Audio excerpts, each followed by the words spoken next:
Advanced Studio Classroom is on the air.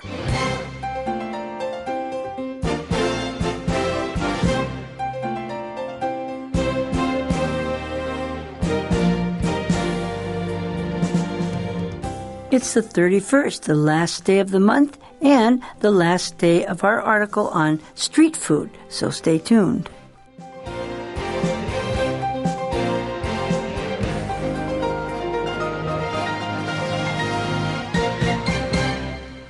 Well, it's nice to have everyone here with us in our advanced class as we have our window on the world, and we've certainly looked at food in different countries of the world. It's good to have Hazel with us because I know Hazel likes to eat. Oh, sure. Everyone does. Hi. And, of course, guys usually like to eat quite a bit. What about you, Brendan? I love to eat. I love it. I love it. I love it. Well, maybe we should go out for a bite right after class Let's today. do it. Oh, yeah, sure. But, Hazel, I don't know if we want to have hot dogs or meat pies, or what would you think? I'll follow you, Doris. Well, I guess we'll let Brandon decide. Okay. I'm for the meat pies. I love meat, so. Well, I was kind of thinking of a pizza, but that's okay. We'll talk about that later then, Yeah, right? it's all good. But now, as we have to look at our magazine on page 43 today, and we find out that every country has food that they are used to, that they grow up with, and it's kind of their staple. Like rice is a staple in Asia, bread, noodles, other places. Mm-hmm. Potatoes, maybe in America. Potatoes, oh yeah, they are. I like stuffed potatoes with cheese and bacon. Oh, yeah, Yes. me too. But anyway, let's find out more about the street food now. Now, we did talk about some of the walking streets in Europe and other places, hot dogs in the States.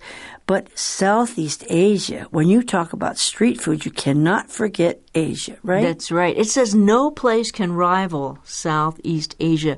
So it sounds like the writer thinks that this area of the world has the best street food. Well, I think most of the people who live in Asia feel that same way, don't you, Brendan? I do. As I see people out on the streets, as I go to night markets and that type of thing, there's people everywhere, and they're eating, so they love it. And I've had some myself, and it is very good. Well, you know, people in Asia really do enjoy food a lot because Americans will say, well, let's go to the beach. And then we think we're going out to walk in the sand or swimming. And the Chinese people mean, let's go to this seafood restaurant on the beach, and they never go to the beach, you know. So going to the beach might mean something else. But street food is food that you can have fun with your friends at night, before you go to a movie or after the movie, or just any time. Street food. And that's why he thinks that this is probably one of the best areas to eat street food, not only because of the food, but because you see so much of life as you're out on the street enjoying your meal. Well, and I think street food has changed a lot through the years in Asia. It's become more of an art, and it's probably become more sanitary than it used to be years ago. I'm sure people are a lot more careful now. Mm-hmm. So we're going to find out more about that as we look at today's article on page 43 and find out more about street food in Southeast Asia. Let's just read the first paragraph.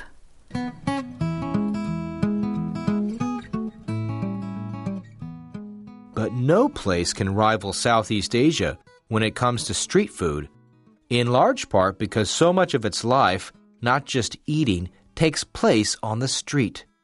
Here, the portable meal becomes a sit-down feast. In Vietnam, you pull up a tiny plastic stool on the sidewalk and slurp your pho, beef noodle soup confettied with herbs. You can travel through Malaysia sampling excellent Malaysian, Chinese, Peranakan, Chinese Malaysian, and Indian cuisine without ever going indoors. Singapore is famously furnished with a staggering variety of health department inspected food stalls.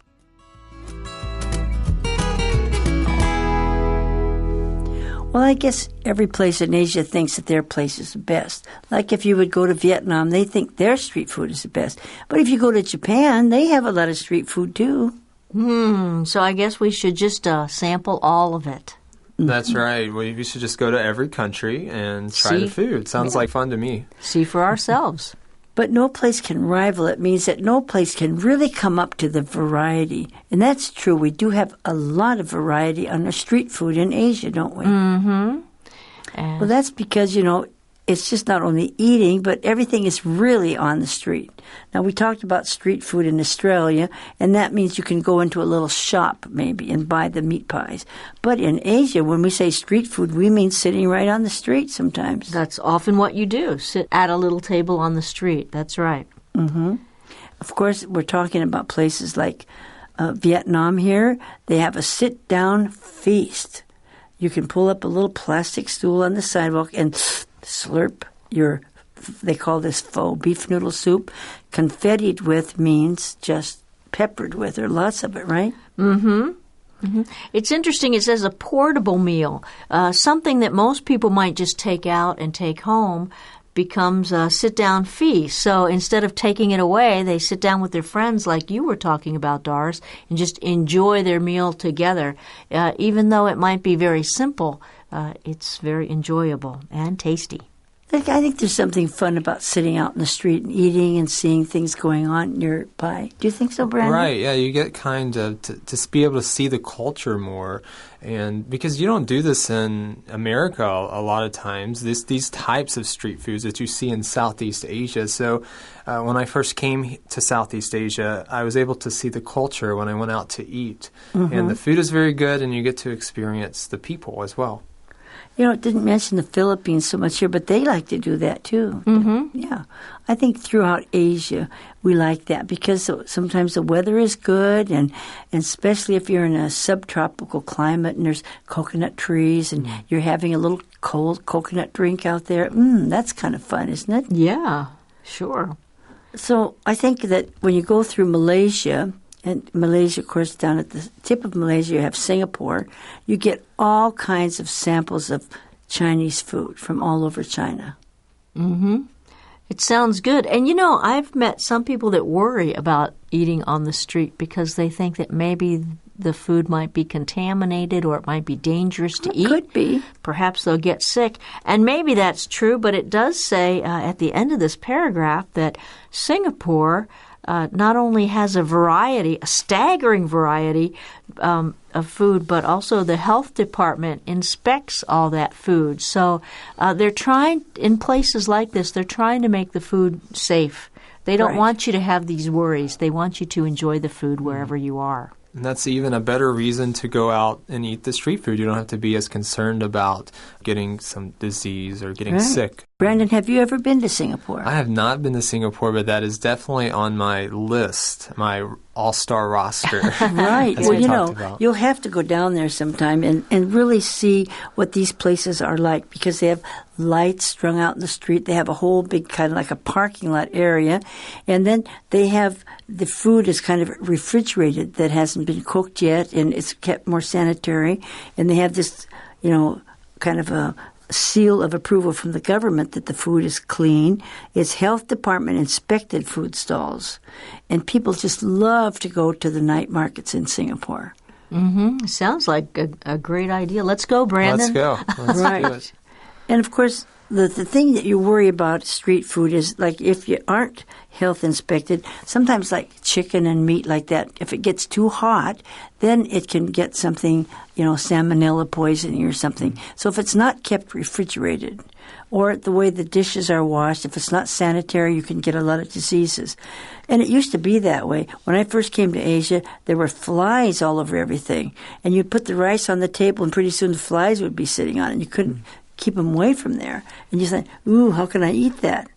And the food smelled good, but it looked a little bit unsanitary. So I think that is, as a consumer, we don't want to get sick. So I think you do need to keep your eyes open for things like that. But certainly there's many safe places to eat on the street, and it is an enjoyable thing to do. Well, that's true. And, of course, the Chinese food, when you get the Chinese-Malaysian food, they call it peranakan. That is Chinese-Malaysian combination, which goes into things like sautés, and nice peanut sauce with that. And they have chicken and beef and lamb sautés. But Indian cuisine, now what does this word cuisine actually mean? The Indian cuisine is the type of food that particular culture has. Any particular culture has is their cuisine. It's a different type of food. And I'm glad you asked me about Indian cuisine, Doris, because I love Indian cuisine. The spices that they use are wonderful. It's so tasty. And so every chance I get, I like to go out and eat Indian food. It's very good. So if you haven't tried Indian food, make sure you do. It's very good. I agree. I love those spices. Well, and one thing about, Indian food, you used to have to go to more expensive restaurants to get it. But now we have malls all over Asia. And in the malls, they'll have these food courts. And so they'll have Malaysian food, Cantonese food, Indian cuisine, all kinds of food. And, of course, the old American hamburgers are there, too. Mm-hmm. But they do have places where you can get very inexpensive meals now. It's kind of like street food, but it's in the mall. And I think that makes malls very attractive to people, to go and have supper there, take the family there, and it's kind of taking the place of the street sometimes. Mm-hmm. That's right. That reminds me, there is a place to eat on the street that has Indian kebabs. It's very fixed in a very Indian-style way, and that's delicious, and you can enjoy that on the street, too. Well, maybe that's where Brandon wants to go instead of the pizzas. I don't know. We'll decide later. Okay. But you can, eat this without going indoors, or especially like in Singapore when the weather is usually nice and it's warm and so forth. But the main thing is they have this health department and inspected food stalls, and the food has to be clean, and that makes you feel better. You don't want to get parasites and get sick from eating on the street, right? No, you don't. So the word staggering means more than you can imagine. It makes your mind confused almost to think about. It. So staggering food stalls, the number of food stalls and the variety there is just staggering. And then it also says that they're inspected by the health department. Right. You notice that photo that we have here on page 43 of the noodles? Well, that's actually the Vietnamese kind of pho beef noodle soup. Did you know that? Well, no, but now I do. So that's the PHO, pho. Right. Mm-hmm. Okay. And, of course, the other pictures that we have here show other night markets where they have such a variety of things that you can get. Well, let's take the next paragraph. But even in less antiseptic cities, indigestion is often less a concern than the feeling of melancholy I got from my French hot dog. In Turin a few years ago, on the day before my departure, I searched for the perfect place to have my last lunch. It was a window facing onto an alley. Rectangular trays of pizza were visible through the glass. I pointed to the perfectly red one and received a generous divot of crust and sauce. I ate it slowly, wondering how long it would be before I had such a fine pizza again.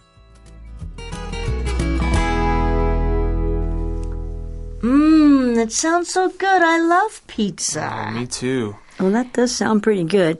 But some cities, are cleaner and some are not. So we use this word antiseptic here. What does that word really mean? That word just simply means clean, or that something has no bacteria. So in this case, it says, but even in less antiseptic cities. So this means that they're not so clean. Okay. But what this author is writing about here, and we had to edit it down, it was a little bit too long, but even in some cities, he talked about Mexico and all other, we just couldn't put them all in here. But anyway, he said his concern is not so much whether he's going to get sick from eating the food, but he's going to really miss it. Can you imagine having a feeling of melancholy? So that's kind of depression. You feel sad. And that French hot dog, I guess thinking about that gave him a melancholy feeling. Because I'm going to leave this place now. I'm going back to the United States where we have those little tiny hot dogs, no more great big ones. And he started feeling sad. I think he's kind of overdoing it a bit. Maybe so. Melancholy is not usually a word we would use to describe how you feel when you miss a food.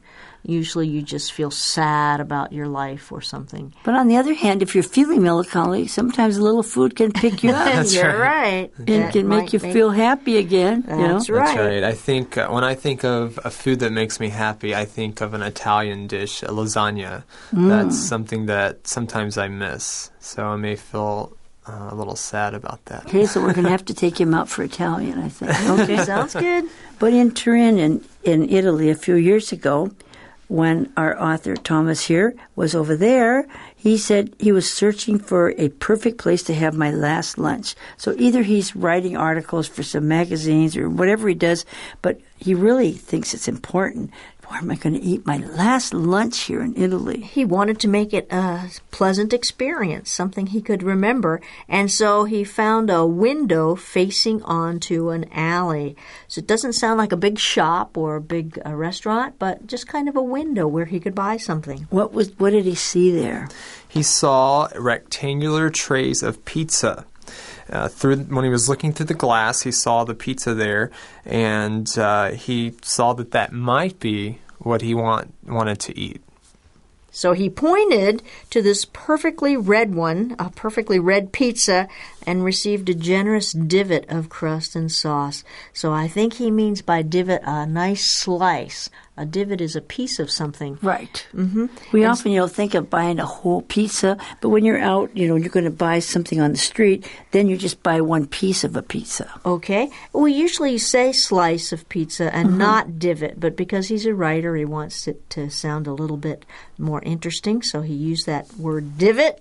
And he ate it so slowly, wondering how long it would be before he could taste such fine pizza again. That's where your melancholy comes in. Well, I don't know where he lives, but I know there's some really good pizza places in the States.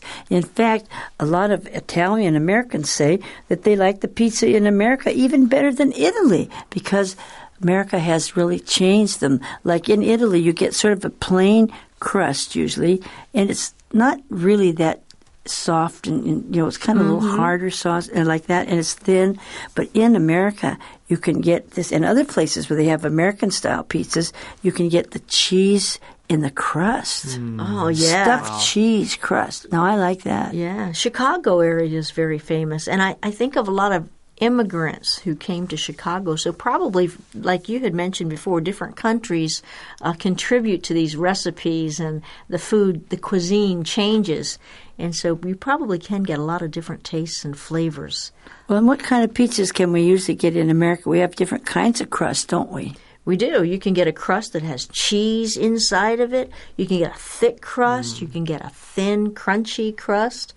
What kind do you usually get, Hazel? I usually get the thicker, the stuffed cheese but one. I don't mind the thin crust. I like that too. I like a nice, deep, thick crusted pizza because I love bread. Yeah. And I'm getting very hungry now just talking about this. Yeah, me too. My stomach's talking. Boy, I'm telling you, can tell you were probably brought up on this. This is what we're used to when we're little because the warm, doughy, crusty things kind of sound good to us, don't they? That's true. Yeah, sounds good. I think growing up, we didn't have a lot of variety when we went out for That's pizza. true. And I remember our pizzas were not circles, they were kind of rectangular that we had. Really? And then we just had to go to one place, and then gradually more and more places came where we could choose what kind of pizza we wanted.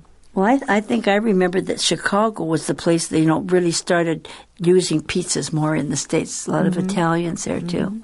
But now you get them all over the world. You can buy them in Hong Kong and Singapore and Beijing and all kinds of pizzas, can't you? Yeah, and it's convenient, too, because pizza is something you just pick up with your hands. You don't have to have knives and forks.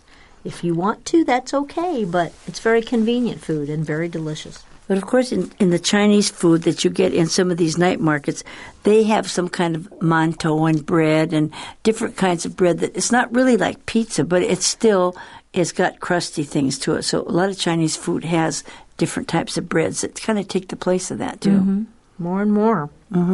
How about you? What's your favorite pizza? Well, I sort of like the rolled cheese crust ones too, and it's good to have. They do have Hawaiian pizzas like ham and pineapple and all, but I think I sort of like the regular pepperoni ones, or maybe a little bacon or something on it with agree. a rolled cheese crust that's really thicker. Boy, I think we better go to a pizza place. I think so, too. You know, something interesting about Asian pizza is you can get the fish fish style. Yeah, but I don't like that. Though. Yeah, to me, that's not really a flavor that belongs on pizza. But I know. Well, that's just like Chinese food. When you eat it in the States, it doesn't taste the same as in Asia either. And I think putting fish and stuff on pizzas push it in a bit. So you might not find that when you go to America. You might not find seafood pizza.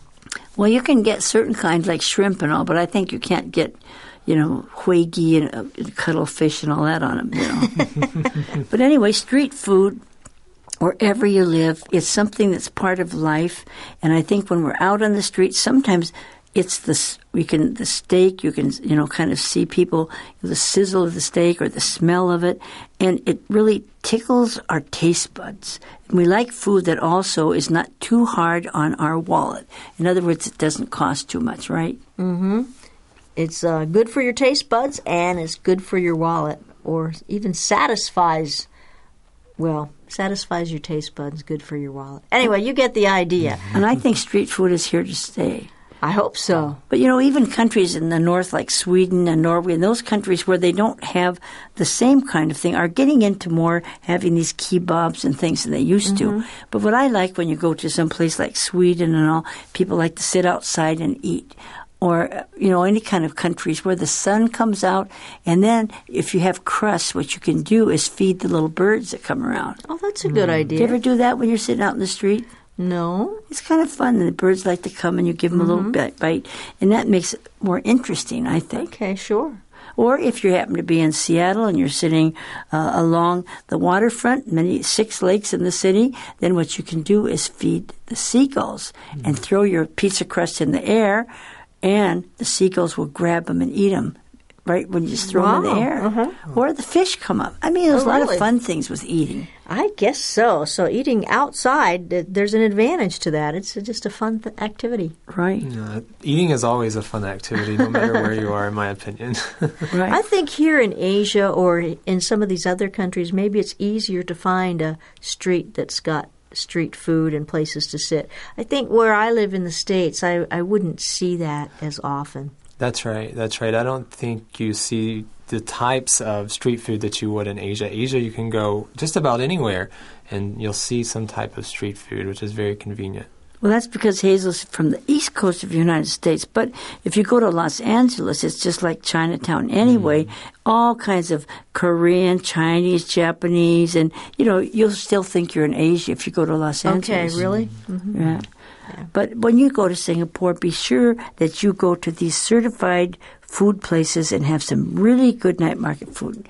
Or you can go by the Singapore River, and it's so much fun to be right by the river and have all this food that you can eat. And, I think street food is just kind of a way of life. And Asians like to go out at night. If you go to Germany or someplace, everything's closed up. You say, where's all the people? But they miss half of the fun by going out in the street and eating at night. Don't you think? I think so, too. As I've been here in Asia, it's so much fun just to take a weekend or go out at night and try a different spot in town, because just about everywhere you go, you're going to find something to eat, and you can eat and then shop or do whatever else you want to do, and you really get a feeling of what the culture is all about. And being together with people, I think that's part of it. You feel you're part of the whole community instead of just your own family.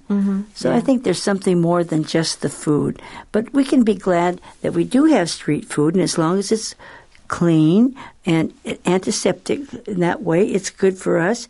And it probably is cheaper, I know it is, than eating in these big restaurants. That's right. It's a little quicker, too, if you happen to be in a hurry. It's very convenient. So the words that we want to remember are here. We don't have to remember these different kinds of food, but I think the words that we need to remember here are words that have to do with the feeling, like we're talking about Well, what kind of words could we remember here? The staple, like rice is a staple. That's one good word. Antiseptic is a good word. You usually don't talk about that when you're talking about food. We think of it as a medicine, at least I do, that if you get cut or injured, you can put antiseptic on it. So it's a good word to know. And here it just means that some places the food might be a little bit dangerous to eat. It might have germs. That's true. Well, so Hazel, you forgot to tell us what your favorite street food was. My favorite street food? Ice cream? No. Maybe the Bing. You know, it's kind of like the ice, the shaved ice. Oh, with yeah, you like fruit that. on it. That's Shredding delicious. and those kind of things.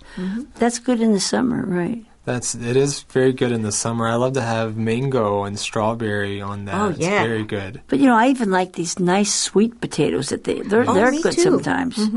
Street food. And Yeah. the chicken that you can just go and buy and put the special spices on it is very Yeah. popular in Asia. It's very But tasty. I don't like to eat things like baby birds and things like that. I don't know. When I see those little baby birds, I don't get hungry anymore. Yeah, okay, but... Okay, so the ice is good then. Yeah, I Bing think you is better good. stick with You the just ice. eat the fruit. There you go. But have a good time and enjoy that during this holiday time when you're out with your friends and you're going around visiting people, going to movies. Stop and have some good street food with your friends. Enjoying the idea. culture Yes. wherever you go. And if you go to Germany, have some sausages. And if you go to Australia, have some meat pies, right? That's right. Try the local food too. That's very important, isn't it? Well, thanks for being with us this month, and there's some new, exciting, interesting things coming up for you in the February month in advance, your window on the world. So we'll see you next month, which will be tomorrow. Goodbye. Goodbye, Goodbye. everyone.